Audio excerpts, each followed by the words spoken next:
Hi, Andrea Leinfelder of the Houston Chronicle. I'd like to hear about life inside Orion.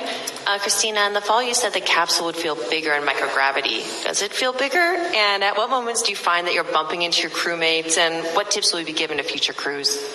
Wow, we have loved living in Orion. And in fact, we've all said that sometimes you can forget where you really are because we're in this small space that just gives us everything we need. But the answer to your question is yes, it is bigger in microgravity. And yes, we are bumping into each other 100% of the time. A phrase that you often hear in the cabin is, don't move your foot. I'm just going to reach for something right under it.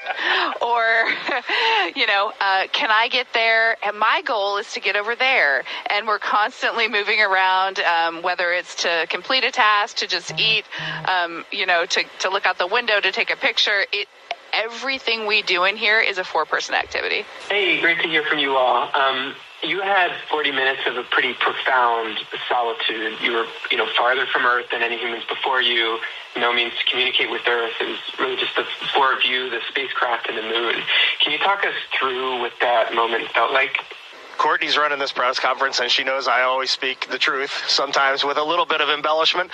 But I will tell you exactly as it went. When we watched that Earth eclipse behind the moon, I'm actually getting chills right now. Just thinking about, my palms are sweating. But it is amazing to watch your home planet disappear behind the moon. You could see the atmosphere. You could actually see the terrain in the moon projected across the Earth as the Earth was eclipsing behind the moon. It was just an unbelievable sight.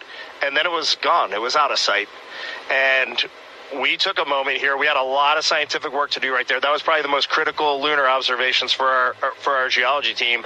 But the four of us took a moment. We shared maple cookies that Jeremy had brought, and we took about 3 or 4 minutes just as a crew to really reflect on where we were. And then it was right back into the science. And it is a surreal feeling, but we had a lot of work to do too, and I think that kept our focus. And so it's only come later, and we still haven't even begun to reflect on this mission. We had a little bit of a light work day yesterday, and we were starting to journal and reflect a little bit. And there's a lot that our brains have to process. Human minds should not go through what these just went through, and it is a true gift. And we have a lot that we just need to think about and journal and write, and then we'll get the full feeling of what we just went through. Marcia Dunn, Associated Press for you, Reed. Could you please describe your emotions when Jeremy called down to Mission Control to ask permission to name a lunar crater after your late wife, Carol? It was a pretty emotional, powerful moment down here. Marcia, it was a powerful moment up here as well. My crewmates approached me when we were at Kennedy in quarantine, and they said, hey, the three of them had talked, and they would like to do this. And that was an emotional moment for me. And I just thought that was just a total treasure that they had thought through this and they had offered this. And I said, absolutely, I would love that. I think that's just the best. And I said, but I can't give the speech. I can't give the talk. And Jeremy, the kind of guy he is, he said he would do it. And it was getting emotional there. And I think when Jeremy spelled Carol's name, Carroll, I think for me, that's when I was overwhelmed with emotion. And I looked over and Christina was crying. I put my hand down on Jeremy's hand as he was still talking. It was right there on that rail.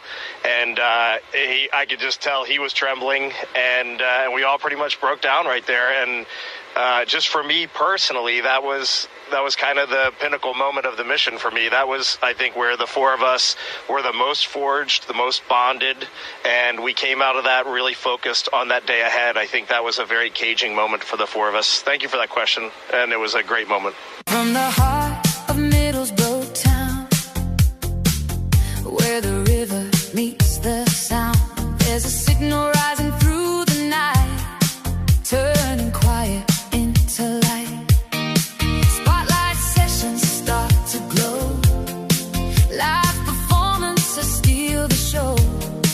Every story, every song finds a place where it belongs. Vivid inside radio, we hear you loud and clear.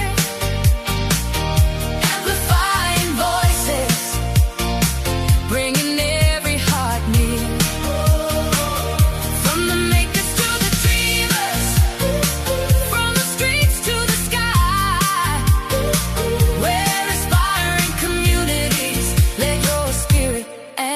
amplified.